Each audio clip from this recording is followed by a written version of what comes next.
آپ سب نے بچپن میں ایک کہانی ضرور سنی ہوگی، جس کہانی کی بنیاد پر ہم یہ سمجھتے تھے کہ ہاروت اور ماروت اللہ کے دو فرشتے تھے جنہوں نے اللہ کی نافرمانی کی اور ان کو اللہ نے عذاب کے طور پر کنویں میں الٹا لٹکا دیا، جبکہ اس کے برعکس ہم نے کبھی سچ جاننے کی کوشش ہی نہیں کی کہ قرآن اور حدیث کی روشنی میں اصل حقائق کیا ہیں۔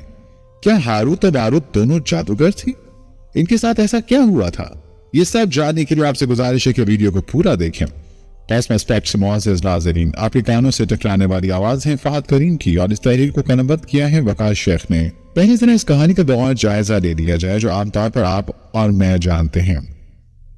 کہا جاتا ہے زمانہ قدیم میں اللہ کی ایک نافرمان قوم گزری ہے جو جادو پر مہارت رکھتی تھی اور اس بنیاد پر وہ ظلم و بربریت میں حد سے آگے بڑھ چکے تھے۔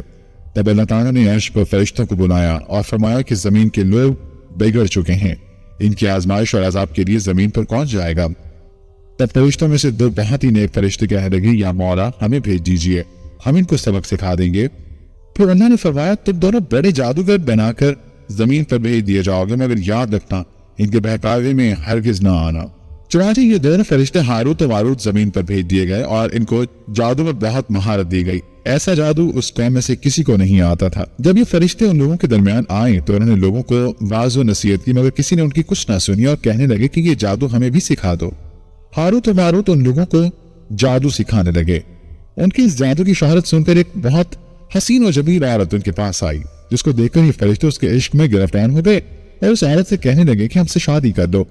اس عورت نے ان کے سامنے 3 شرائط رکھی کہ شادی تو میں نہیں کر سکتی، تم میرے ساتھ بنا شادی کے کچھ لمحات گزار سکتے ہو۔ فرشتوں نے جواب دیا، بنا شادی کے یہ کام زنا ہوا اور زنا حرام ہے، یہ ہم نہیں کر سکتے۔ عورت بولی، تو بس ٹھیک ہے، پھر تم میرے شوہر کو قتل کر دو، میں تم سے شادی کو تیار ہوں۔ فرشتے کہنے لگے، کسی کا ناحق قتل کرنا سخت گناہ اور حرام کا کام ہے، یہ بھی ہم نہیں کر سکتے۔ پھر عورت کہنے لگی، ٹھیک ہے، پھر کم سے کم شراب پی لو، اس میں کیا کراہت ہے؟ فرشتوں نے دل میں سوچا یہ تو چھوٹا گناہ ہے، اسے کچھ نہیں ہوگا۔ چنانچہ انہوں نے شراب پی لی۔ شراب پیتے ہی انہیں اس شراب میں لذت محسوس ہوئی تو انہوں نے بنا کچھ سوچے بے حساب شراب نوش کی، جس کے سبب انہیں شراب کا نشہ ہو گیا اور ان کو اپنے ہوش و حواس پر قابو نہ رہا۔ اس نشے میں گم ہو کر انہوں نے اس عورت کے ساتھ زنا بھی کیا اور اس کے شوہر کو قتل بھی کیا۔ کچھ وقت بعد جب ان کو ہوش آیا تو ان کو محسوس ہوا کہ یہ بہت گناہ کے کام کر بیٹھے ہیں، تو وہ اللہ تعالیٰ سے معافی مانگنے لگے۔ اللہ تعالیٰ نے فرمایا، تمہیں نصیحت کی تھی کہ گناہ کے قریب نہ جانا۔ چنانچہ اللہ نے ان دونوں کو سزا کے طور پر کنویں میں الٹا لٹکا دیا اور قیامت تک کے لیے ان کو نشان عبرت بنا دیا۔ ناظرین، یہ وہ کہانی ہے جس کو ہم بچپن سے سنتے آ رہے ہیں، جبکہ اس کی کچھ باتیں کسی حد تک صحیح ہیں جبکہ باقی سب محض جھوٹ ہے، کیونکہ اللہ تعالیٰ نے فرشتوں کو جب تخلیق کیا تو ان میں سے نافرمانی کا عنصر نکال دیا۔ کسی فرشتے میں انسان کی طرح نفسانی خواہش موجود نہیں ہوتی، تو یہ کیسے ہو سکتا ہے کوئی فرشتہ خدا کی نافرمانی کرے؟ ان فرشتوں کا ذکر آپ کو قرآن مجید کی سورہ بقرہ میں مل جائے گا۔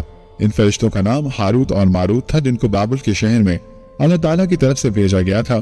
یہ بھی حقیقت ہے کہ یہ جادو سکھاتے تھے، مگر ان کو یہودیوں پر آزمائش کے لیے بھیجا گیا تھا، کیونکہ اللہ اس ٹائم پر کبھی عذاب نازل نہیں کرتا جب تک اس کو آپ کو آزما نہ لے۔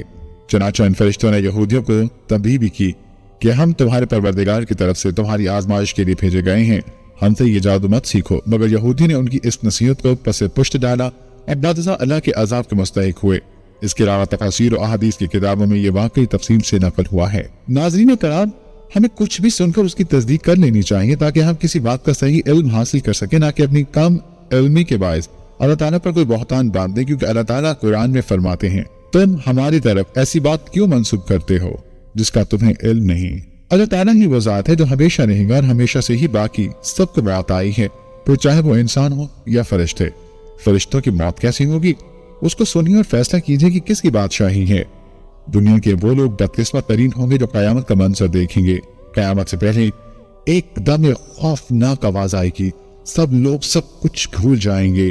خوفناک آواز سے سورج پھٹ جائے گا، تارے ٹوٹ جائیں گے، چاند بکھر کر ریزہ ریزہ ہو جائے گا، زمین پر دریا و پہاڑ روئی بن جائیں گے، سمندر میں آگ لگ جائے گی اور دنیا تہس نہس ہو جائے گی۔ ایک خوفناک آواز کے ساتھ پوری دنیا کو اللہ تعالیٰ موت دے دے گا۔ جبکہ سب کچھ ختم ہو جائے گا تو پھر پہلے، دوسرے، تیسرے، اس طرح 7ویں آسمان تک سب کو موت دے دی جائے گی، سب فرشتوں کو بھی موت دے دی جائے گی۔ پھر میرا اللہ کہے گا کہ کون باقی ہے؟ آواز سن کر ملک الموت حضرت اسرائیل علیہ السلام کہیں گے کہ اے اللہ،